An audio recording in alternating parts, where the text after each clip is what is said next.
ആരാണ് ബാബു ബജ്രംഗി? ബാബു ബജ്രംഗി എന്നറിയപ്പെടുന്ന ബാബുഭായ് പട്ടേൽ വിശ്വ ഹിന്ദു പരിഷത്തിന്റെ യുവഘടകമായ ബജ്രംഗ് ദളിന്റെ ഗുജറാത്തിലെ പ്രധാന നേതാവായിരുന്നു. 2002 ഗുജറാത്ത് കലാപ സമയത്ത് അഹമ്മദാബാദിലെ നരോദ പാർട്ടിയിൽ ബജ്രംഗ് ദളിനെ നയിച്ച നേതാവായിരുന്നു ബാബു ബജ്രംഗി. 2002 ഫെബ്രുവരി 27 ഗുജറാത്തിലെ ഗോദ്ര റെയിൽവേ സ്റ്റേഷന് സമീപം സബർമതി എക്സ്പ്രസിന് തീപിടിച്ച സംഭവമായിരുന്നു ഗുജറാത്ത് കലാപത്തിന് കാരണമായത്. ഗോദ്ര സംഭവത്തിന് പിന്നാലെ വിശ്വ ഹിന്ദു പരിഷത്ത് ഗുജറാത്തിൽ ഹർത്താൽ പ്രഖ്യാപിച്ചു. പിറ്റേ ദിവസം, അതായത് ഫെബ്രുവരി 28 ബജ്രംഗ് ദളിന്റെ നേതൃത്വത്തിൽ 5000ഓളം പേരടങ്ങുന്ന സംഘം നരോദ പാർട്ടിയിൽ അക്രമം അഴിച്ചുവിട്ടു. 100ഓളം പേരെ അതിക്രൂരമായി കൂട്ടക്കൊല ചെയ്തു. നിരവധി സ്ത്രീകൾ ബലാത്സംഗത്തിനിരയായി. അക്രമത്തിന് ഇരയായവരെല്ലാം മുസ്ലിങ്ങളായിരുന്നു. മുസ്ലിങ്ങളുടെ വീടുകളും വ്യാപാര സ്ഥാപനങ്ങളും തീയിട്ടു, കൊള്ളയടിക്കപ്പെട്ടു. ഗോദ്രയിൽ ട്രെയിനിന് തീയിട്ടത് മുസ്ലിങ്ങളാണെന്ന പ്രചാരണമാണ് ഈ വംശഹത്യയിലേക്ക് നയിച്ചത്. ഗുജറാത്ത് കലാപത്തിന്റെ ഭാഗമായി ഏറ്റവും കൂടുതൽ പേർ കൊല്ലപ്പെട്ട സംഭവവും നരോദ പാർട്ടിയിലെ ഈ അക്രമമാണ്. ഈ കൂട്ടക്കൊലയുടെ ആസൂത്രകനായി പ്രവർത്തിച്ചയാളാണ് ബാബു ബജ്രംഗി.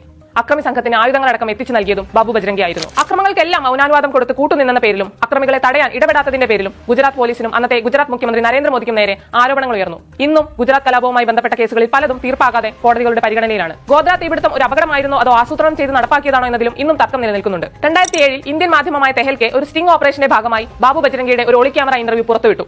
ഇന്നും അത് യൂട്യൂബിൽ ലഭ്യമാണ്. ഒരു മുസ്ലിമിന്റെ കട പോലും ഞങ്ങൾ വെറുതെ വിട്ടില്ല. എല്ലാം ഞങ്ങൾ തീയിട്ടു, കൊള്ളയടിച്ചു. എനിക്ക് അവസാനമായി ഒരു ആഗ്രഹമേ ഉള്ളൂ. എന്നെ വധശിക്ഷയ്ക്ക് വിധിച്ചോട്ടെ, തൂക്കിലേറ്റിയാലും എനിക്ക് പ്രശ്നമില്ല. പക്ഷെ അതിന് മുമ്പായി എനിക്ക് 2 ദിവസം തരൂ. ഞാൻ ജുഹാപുരയിലേക്ക് പോകും. അവിടെ 7-8 ലക്ഷം മുസ്ലിങ്ങൾ താമസിക്കുന്നുണ്ട്. അവറ്റകളെ ഞാൻ അവസാനിപ്പിക്കും. കുറച്ചുപേർ കൂടി മരിക്കട്ടെ, കുറഞ്ഞത് 25,000 മുതൽ 50,000 വരെ പേരെങ്കിലും മരിക്കണം എന്ന് ഈ വീഡിയോയിൽ ബാബു ബജ്രംഗി പറയുന്നതായി കേൾക്കാം. ലെവലേശം കുറ്റബോധമില്ലാതെയാണ് ഈ സംസാരം മുഴുവനും. നരോദ പാർട്ടി കൂട്ടക്കൊലയിലെ പങ്കിന്റെ പേരിൽ 2012 ഓഗസ്റ്റ് 29 പ്രത്യേക കോടതി ബാബു ബജ്രംഗിക്ക് ജീവപര്യന്തം ശിക്ഷ വിധിച്ചെങ്കിലും ആരോഗ്യ പ്രശ്നങ്ങൾ പരിഗണിച്ച് 2019 സുപ്രീം കോടതി ഇയാൾക്ക് ജാമ്യം അനുവദിച്ചു. പിന്നീട് നവചേതൻ എന്ന പേരിൽ ഗുജറാത്തിലെ അഹമ്മദാബാദ് കേന്ദ്രീകരിച്ച് ബാബു ബജ്രംഗി ഒരു ട്രസ്റ്റ് ആരംഭിച്ചു.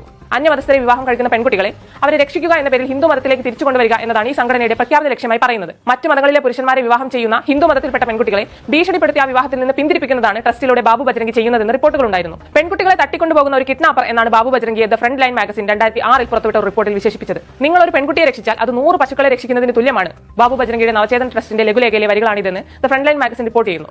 പ്രണയ വിവാഹങ്ങളിൽ ഞാൻ വിശ്വസിക്കുന്നില്ല. നമ്മൾ നമ്മുടെ മതത്തിലുള്ള ആളെ തന്നെ വേണം കല്യാണം കഴിക്കാൻ എന്നും ബാബു ബജ്രംഗി പറഞ്ഞതായി ഈ ലേഖനത്തിൽ കോട്ട് ചെയ്യുന്നുണ്ട്. ഇത്രയും അന്യമത വിദ്വേഷമുള്ള ഗുജറാത്ത് കലാപത്തിന്റെ ഭാഗമായി നടന്ന നരോദ പാർട്ടി വംശഹത്യയിൽ മുസ്ലിങ്ങളെ അതിക്രൂരമായി കൊന്നൊടുക്കിയ ഇതേ ബാബു ബജ്രംഗിയുടെ റെഫറൻസ് ആണ് എമ്പുരാനിൽ അഭിമന്യു സിംഗ് ചെയ്ത ബൽരാജ് എന്ന വില്ലൻ കഥാപാത്രം എന്നാണ് സിനിമ കണ്ടിറങ്ങുന്നവരുടെ വാദം.